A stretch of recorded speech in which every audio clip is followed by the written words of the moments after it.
This week it's American Thanksgiving and the Canadian Super Bowl. Football for everyone.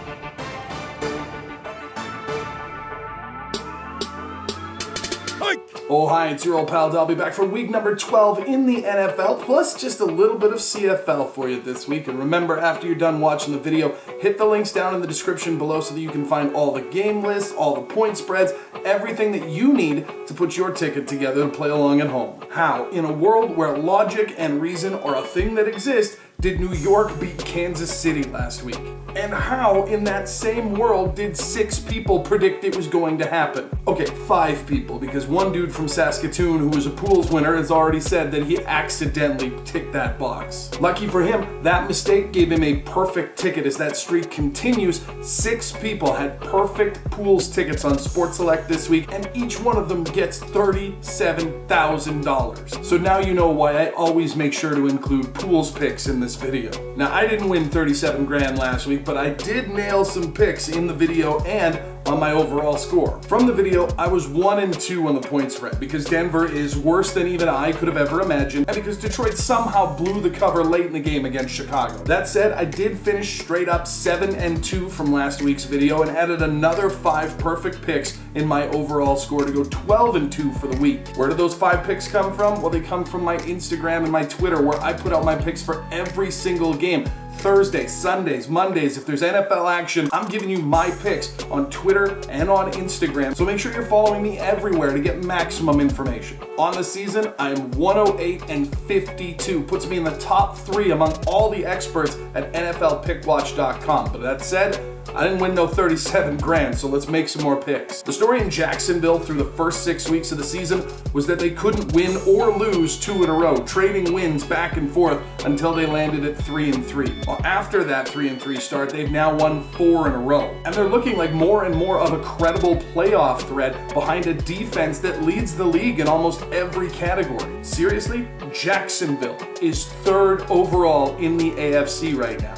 And that is a weird thing to say. Their quarterback is Blake Bortles. The one category that they struggled in, though, on defense might be the one category that can save Arizona this week. See, Jacksonville is in the bottom half of the league, just bottom half, defending against the run, which means Adrian Peterson might have himself a day, but it depends on which AP shows up. See, in 3 out of the 5 games since AP went to Arizona, he's rushed for under 30 yards in a game. But in the other 2, went off for over 130 each time. So good AP might be able to have some success against a sort of middling Jacksonville run defense, but bad AP, well, whew. Of course, all that said, it doesn't really matter because Blaine Gabbert, former Jacksonville quarterback, will be starting 3rd string for Arizona this week. Drew Stanton's hurt, Carson Palmer's hurt, Blaine Gabbert coming in.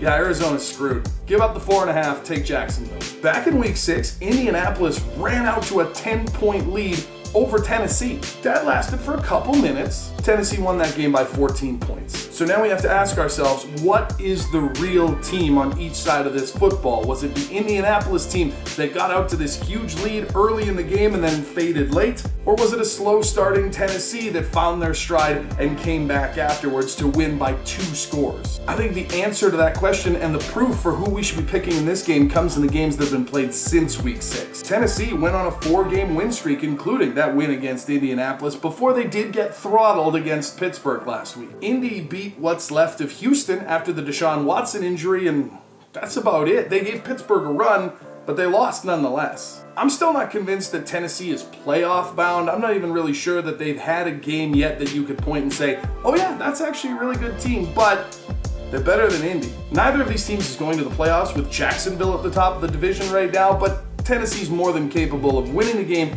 and covering the 3.5 on the spread. Now, a little something different in this video because this Sunday it is the biggest game of the year in the CFL, or the Canadian Football League, for those of you watching this video from below the 49th parallel. Calgary and Toronto meet in the nation's capital for the 105th Grey Cup this Sunday. And it's probably not going to be pretty, if I'm being completely honest with you. This is not going to be the best highlight of Canadian football if you've never watched a game before. Calgary went on an 11-game winning streak in the middle of this season, including 2 wins over Toronto by more than 2 touchdowns each time, no less. But something happened near the end of the season. Calgary went up against Saskatchewan, kind of got blown out, and then they lost to Edmonton and Winnipeg after that to go on a 3-game skid going into the playoffs, and that's not how you want to be entering the postseason. Now, that winning streak did enough to put them in first place and gave them the bye week, and it's probably a good thing they had that, because somewhere in that week off, they remembered how to be a dominant force again. They looked like they got back to mid-season form, taking it out on Edmonton, and they did get a lucky, terrible decision from Edmonton's head coach, deciding to go for a meaningless field goal instead of a touchdown that would have tied the game in the red zone with just minutes left in the game. But the fact is for the most part, Calgary looked like the team that we saw throughout the regular season. That's not good for a Toronto team that was just 20 seconds away from not even being in this game at all. See, over in the East, Toronto was playing Saskatchewan, and they had an 18-3 lead going into the fourth quarter. That's when the backup quarterback for Saskatchewan came in and led them to a 21-18 lead. It took a 2-minute drill getting down and punching the ball into the end zone with 20 seconds left on the clock, plus some really strange play calling in the final seconds by Saskatchewan for Toronto to eke their way into the championship game, which is really bad considering that there were 3 interceptions thrown by Saskatchewan in the first half of the football game. If you can't capitalize on those turnovers that are gifted to you and score points, you're probably not going to have much luck against an offense in Calgary with Bo Levi Mitchell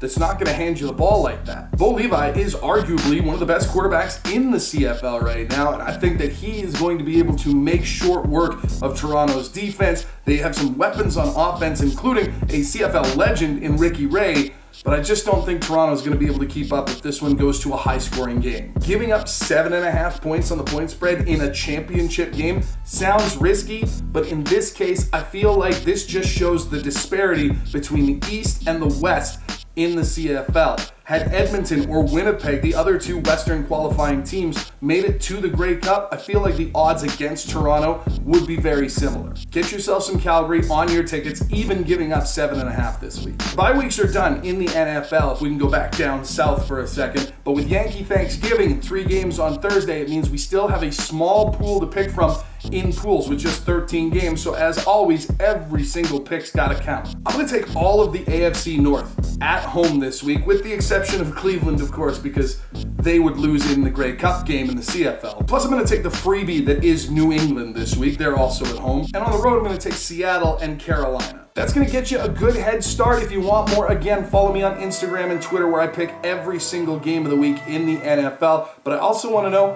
who do you got? Tweet at me, shoot me a text, shoot me a message on Facebook or Instagram, or leave it in the comments right here on this YouTube video, and let me know who you're picking, who I'm crazy for picking, and what you think is going to be the hardest matchup of the week in week number 12 in the NFL. Plus, drop that prediction on the Grey Cup. Are you watching it? Are you a CFL fan? How do you think it compares to NFL? And how have you been doing betting on that so far this season? Hit the links down in the description below the video. That's going to get you everything you need to know, again, with the lines, the spreads, and everything else. But for now, I'm your old pal Dalby. Thank you so much for watching. Make sure you subscribe so you can get more of these videos all season long, and I'll see you in week 13. If you want to make sure that you're getting all the lines, spreads, and game lists before anybody else, you got to be an MVP. Follow the link in the description of this video to sign up with WCLC to get alerts, notifications, and emails directly to you with everything that you need to play.